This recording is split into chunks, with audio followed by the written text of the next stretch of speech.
Operation Sindoor తర్వాత మరోసారి పాకిస్తాన్ కుక్కలు భారతదేశం పైన దాడులు తెరలేపుతున్నాయి. ఎల్ఓసి వెంటటువంటి ప్రాంతాలని టార్గెట్ గా చేసుకొని కొన్ని దాడులకు పాల్పడుతున్నాయి. పూంచి, రాజౌరి, ఆ తర్వాత మరో జిల్లాకు సంబంధించి 3 ప్రాంతాల్లో కూడా చాలా విపరీతమైనటువంటి దాడులకు తెరలేపుతూ అక్కడ భారత్ భూభాగ లక్ష్యంగా దాడులు చేస్తోంది. ఉరి ఈ 3 సెక్టార్లో పూంచ్, రాజౌరి, ఉరి సెక్టార్లో దాడులకు తెరలేపుతోంది. సామాన్య ప్రజా నివాసాలు ప్రాంతాలపైనే వరుసగా కాల్పులు జరుపుతున్నారు. పాక్ దాడులని సమర్థవంతంగా ఇటు ఇండియన్ ఆర్మీ కూడా తిప్పికొడుతోంది. అయితే పాక్ కాల్పుల్లో సోల్జర్ దినేష్ కుమార్ వీరమరణం పొందారు. ప్రస్తుతం కూడా ఫోటోలో చూస్తున్నారు కదా, ఈయనే మన ఇండియన్ ఆర్మీకి సంబంధించిన వ్యక్తి సోల్జర్ దినేష్ కుమార్ శర్మ వీరమరణం పొందినట్టు తెలుస్తోంది. మరొక 15 మంది సాధారణమైనటువంటి ప్రజలు కూడా మృతి చెందారు. అంటే చిన్న చిన్న పిల్లలు ఉన్నారు. దాంట్లో చూడండి, పాక్ దాడిలో మరణించిన వారి అన్నా చెల్లెల ఫోటోలని మనం ఆర్టీవీ స్క్రీన్ పైన చూస్తున్నాం. 2 చిన్న చిన్న పిల్లలు మరణించారు. చాలా విపరీతమైన దాడులకు తెరలేపుతోంది. సామాన్యమైనటువంటి ప్రజల్ని టార్గెట్గా చేస్తూ అక్కడ భయభ్రాంతులకు గురి చేసే విధంగా, అక్కడి ప్రజల్ని ఇబ్బందులకు గురి చేసే విధంగా పాకిస్తాన్ ముష్కరులు, పాకిస్తాన్ ఉగ్రవాదులు మరోసారి భారతదేశం పైన, భారతీయ దేశం ఉన్నటువంటి భారత పౌరుల పైన దాడులకు తెరలేపుతున్నారు. ప్రస్తుతం పూంచ్, రాజౌరి, ఆ తర్వాత ఉరి సెక్టార్లో, ఈ 3 సెక్టార్లో సుమారుగా ఇప్పటివరకు 16 మంది మరణించారు. 15 మంది సామాన్యమైనటువంటి సివిలియన్స్ ఉండగా ఒక జవాన్ కూడా ఉన్నాడు అందులో. వీరంతా వీరమరణం పొందారు. సో ప్రజెంట్ ఆ తాలూకు బాంబ్ బ్లాస్ట్లకు సంబంధించిన దృశ్యాల తర్వాత ఆ ఇంటి పరిస్థితి చూడండి. ఇంటి పైకప్ పైన ఆ బాంబ్ పడింది. సో ఒకసారిగా పైకప్పు కుప్పకూలిపోయింది. అక్కడటువంటి చాలా వస్తువులన్నీ కూడా ఒక్కసారిగా చెల్లచెదరైపోయాయి. శిథిలావస్థకు చేరిపోయింది ఇల్లు మొత్తం కూడా. సో ఇక్కడ దృశ్యాలు చూడండి, ఇల్లు మంటల్లో చిక్కుకుపోయింది. అక్కడ పెద్ద ఎత్తున మంటలు ఎగిసిపడుతున్నాయి బాంబ్ బ్లాస్ట్ తర్వాత. సో ఇటువంటి సినారీ నెలకొంది. ఇప్పుడు చెప్పండి, పాపిస్టి పాకిస్తాన్లకి ఇంకా ఎటువంటి సమాధానం కావాలో మీరు చెప్పండి. మీ సమాధానం కావాలి. ఎందుకంటే ఎంతకు మనం ఆపరేషన్ సింధూర్ పేరిట వాళ్ళని ఉగ్రవాదులని మట్టుబెట్టే ప్రయత్నం చేసినా, ఉగ్రవాదుల సంగతి అంతు తేల్చినా ఇంకా వీరి యొక్క పరిస్థితి మారడం లేదు, ప్రవర్తన మారడం లేదంటే ఇంకేం చేస్తే బాగుంటుంది. అందుకే అంటున్నాను, డెఫినెట్గా అంతకంతకు సినిమా చూడాల్సిన అవసరం ఉంది. ఇప్పుడు కేవలం ఆపరేషన్ సింధూర్ అనేది చాలా చిన్న విషయం. ఈ ముష్కరులు, ఈ దుర్మార్గులు, ఈ నీచ్ కమిన్ కుత్తేలు, ఈ కుక్కలని మట్టుపెట్టడానికి ఇంతకు మించి పెద్దదే ఒక ఆపరేషన్ కావాల్సి ఉంది. ఎంతలా ఉండాలంటే ఒక్కసారి పాకిస్తాన్ మొత్తం అల్లాడిపోవాలి. పాకిస్తాన్లో ఉన్నటువంటి ఆ ముష్కరులు, ఆ ఉగ్రవాదులు, ఆర్మీ పర్సన్స్ మొత్తం కూడా అల్లాడిపోవాలి, అతలాకుతలం అవ్వాలి. చిన్న చిన్న పిల్లలండి, మీరు గమనించండి ఆ ఫోటోలో, చిన్న చిన్న పిల్లలు, ముక్కు పచ్చలారనే చిన్న చిన్న పిల్లలు చేసిన తప్పేంటి? వాళ్ళ ప్రాణాలు తీయాల్సిన అవసరం ఏముంది? నిజంగానే ఆపరేషన్ సింధూర్లో సామాన్యులను కూడా టార్గెట్ చేయాలి. పాకిస్తాన్లో అంటే చేయలేమా? కానీ మన టార్గెట్ ఒకటే, ఉగ్రవాదాన్ని అణిచేయాలి. ఉగ్రవాదాన్ని పీచమనిపించేలా అక్కడ మనం కాల్పులు జరిపామే. కానీ ఏ ఒక్క సివిలియన్ కూడా టచ్ చేయలేదు, ఏ ఒక్క సామాన్యమైన వ్యక్తిని టచ్ చేయలేదు. కానీ అటువైపు నుంచి వచ్చినటువంటి బాంబులు మొత్తం కూడా సామాన్యుల టార్గెట్. కానీ ఇక్కడటువంటి సామాన్య ప్రజలు, సామాన్యమైనటువంటి బతుకులు, సామాన్యమైనటువంటి జీవితాలపైన టార్గెట్ చేస్తూ వాళ్ళని చిన్నాభిన్నం చేసేటువంటి కార్యక్రమం కొనసాగుతుంది. పెద్ద ఎత్తున వారంతా ఆందోళన వ్యక్తం చేస్తున్నారు. కానీ మీకు విషయం తెలుసా, ఇప్పుడు కూడా ఇంత జరిగిన పూంచ్, రాజౌరి, ఉరి సెక్టార్లో దాడులు తెరలేపుతున్న, తన కుటుంబానికి సంబంధించి చాలామంది మరణించిన ఒక ముసలాయన అక్కడి నుంచి ఎక్స్క్లూజివ్గా మాట్లాడుతూ వివిధ సోషల్ మీడియాలో ఇప్పటికే వైరల్గా మారాయి. ఆయన ఏమంటున్నాడు తెలుసా, మేము ఇంత జరిగినా కూడా సిద్ధంగా ఉన్నాం. ఇక్కడ కనిపిస్తుంది చూడండి, ఈ పెద్ద ఆయన ఏమంటున్నాడు తెలుసా, ఇంత జరిగినా మేము సిద్ధంగానే ఉన్నాం. ఈసారి పాకిస్తాన్ అంతేంటో తేల్చాల్సిందే, పాకిస్తాన్ని మట్టు పెట్టాల్సిందే, పాకిస్తాన్ అంతు తేల్చాల్సిందే అనేటువంటి మాటని, ఆయన ధైర్యాన్ని, స్థైర్యాన్ని చూడండి. ఇది కరా భారత్ దెబ్బ అంటే, ఇది కరా భారతీయుల తెగింపు అంటే, ఇది కరా భారతీయుల యొక్క ధైర్యం, స్థైర్యం అంటే. ఇది చూసైనా పాకిస్తాన్కి వణుకు పుట్టాల్సిందే. ఇంత చేస్తున్నాం, ఇంత దుర్మార్గాలకు పాల్పడుతున్నాం, ఇంతలా భారతీయుల రక్తాన్ని కన్నీరు చూస్తున్నాం, కానీ వాళ్ళ ధైర్యాన్ని, స్థైర్యాన్ని మాత్రం మనం ఏం చేయలేకపోతున్నాం. ఇది కదా భారతీయులు అంటే. సో పాకిస్తాన్ గుర్తుపెట్టుకో. మళ్ళీ చెప్తున్నారు, గతంలో అటల్ బిహారీ వాజ్పేయి చెప్పినట్టుగా ఆప్ లోగో కల్కా సూరజ్ నహీ దేఖ్ పాయేగి అటువంటి మాటను ప్రతిరోజు కూడా మీరు గుర్తుపెట్టుకోవాల్సిందే. ఆపరేషన్ సింధూర్ 2.0 సంసిద్ధంగా ఉంది. ఏ క్షణమైనా పాకిస్తాన్ అంతు తేల్చబోతోంది భారత ఆర్మీ. ఎస్, మరిన్ని అప్డేట్స్ మా ప్రతినిధి మధు సిద్ధంగా ఉన్నారు. మధు, ఏంటి ఇంకా దాడులు కొనసాగుతున్న ఎల్ఓసి వెంట కాల్పులకు అటు పాకిస్తాన్ పాల్పడుతూనే ఉంది.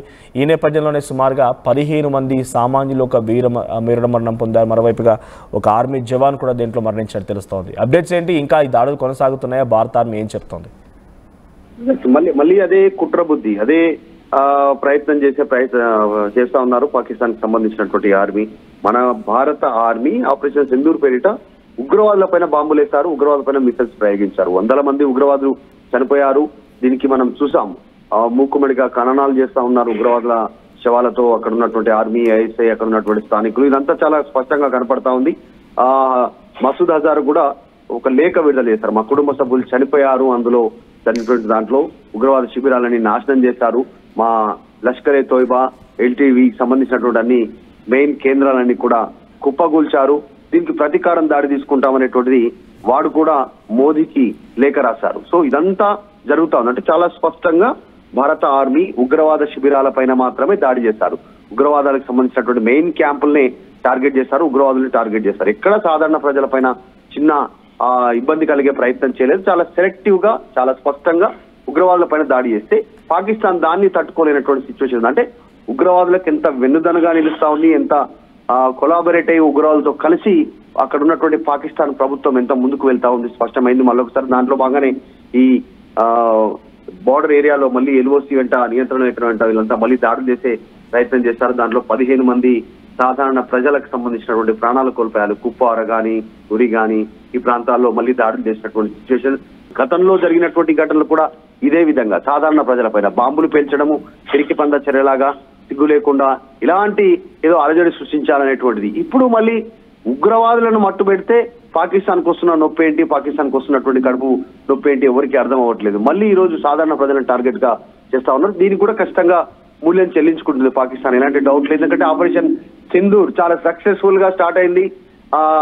దాడిలో టార్గెట్ నియంత్రించినట్టు కేవలం 25 నిమిషాల లోపలనే టార్గెట్ ముగించుకొని భారత సంబంధించినటువంటి ఎయిర్ క్రాఫ్ట్ తిరిగి వచ్చినటువంటి పరిస్థితి. ఇక్కడ మళ్ళీ అబద్ధం చెప్పే ప్రయత్నం చేస్తా ఉన్నారు. మేము 4-5 భారత్కు సంబంధించినటువంటి ఈ ఎయిర్ క్రాఫ్ట్ లను కూల్చామనేటువంటి స్టేట్మెంట్ కూడా తప్పుడు ప్రచారం చేస్తున్నారు. సామాన్యులపైన టార్గెట్ గా ప్రస్తుతం దాడులు కొనసాగుతుంటే భారత ఆర్మీ రియాక్షన్ ఏంటి, భారతాన్ని ఎలా రెస్పాండ్ అవుతుంది? అంటే మనం గతంలో ఎల్ఓసి వెంట దాడులు జరిగిన క్రమంలో అటువైపు పాకిస్తాన్ బంకర్లను పేల్చేసింది, పాకిస్తాన్ బంకర్లని ఆక్రమించుకుంది, భారత్ అక్కడ వెళ్ళిపోయి పాగా వేసింది. ఇలా కాల్పులకు ఎదురు కాల్పు కూడా జరుపుతూ అక్కడి మన దగ్గర ఒక్కరు మరణిస్తే అటువైపు నుంచి ఒక 100 మంది అటువంటి స్థాయిలో అక్కడ కాల్పులు జరిపింది. ప్రస్తుతం భారత ఆర్మీ ఏం చేస్తోంది ఈ ప్రాంతంలో, అక్కడ ఉన్నటువంటి ప్రజలకు ఎటువంటి ప్రొటెక్షన్ ఇవ్వబోతోంది? ఎమర్జెన్సీ అక్కడ మొదలైందని గంటగానే కనబడుతోంది ఉరి, పూంచి, రాజౌరి జిల్లాలో. సో అక్కడ ఎమర్జెన్సీ తలపిస్తున్న నేపథ్యంలో ఎటువంటి యాక్షన్ ప్లాన్ నెలకొనబోతోంది అక్కడ?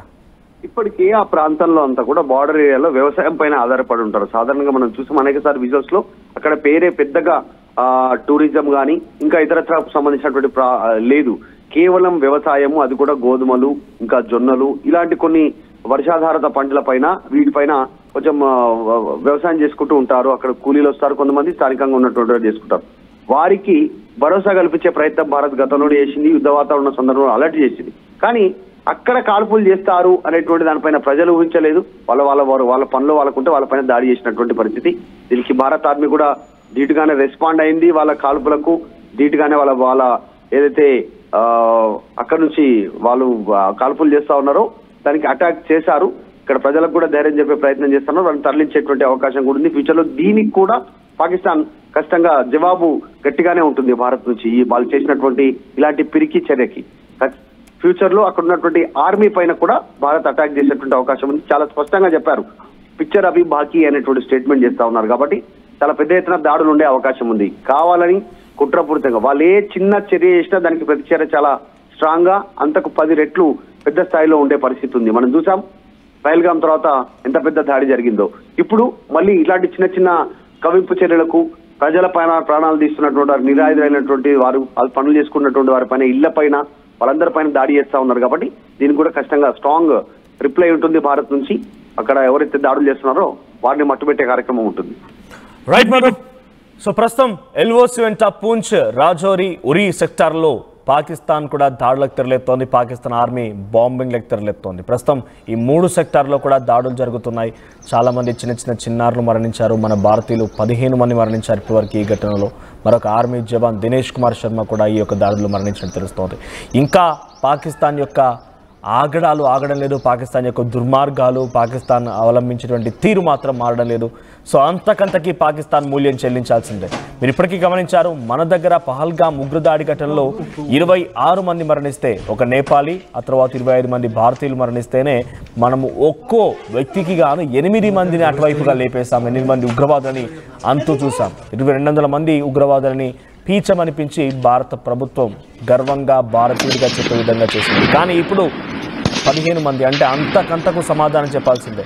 డెఫినెట్గా గుర్తుపెట్టుకోండి, పాకిస్తాన్ని అణచడానికి, పాకిస్తాన్ని ముక్కలు చేయడానికి భారత ప్రభుత్వం సిద్ధంగా ఉంది. సంయమనం కోసం చూస్తోంది. ఆపరేషన్ సింధూర్ 2.0 జరగడం పక్కాగా తెలుస్తోంది. ఆపరేషన్ 2.0 జరగడం అనేది పక్కాగా జరగబోతోంది. ఆపరేషన్ సింధూర్ మరోసారి తెర మీదకి రాబోతోంది. డెఫినెట్గా మరోసారి సమయం చూసి, అదును చూసి పాకిస్తాన్ని పంజా కొడితే ఎలా ఉండాలి తెలుసా? ఈసారి ముక్కలైపోవాలి, అటువంటి సిచ్యువేషన్లో పోతోంది. సో ఇంకా భారతదేశంలో భారతీయ పౌరుల మీద దాడులకు తెరలేపుతోంది పాకిస్తాన్ అంటే నిజంగా బాధాకరంగా ఉంది. సో మీరేం చెప్తారో మీ యొక్క అభిప్రాయాన్ని కామెంట్ రూపంలో తెలియజేసే ప్రయత్నించండి.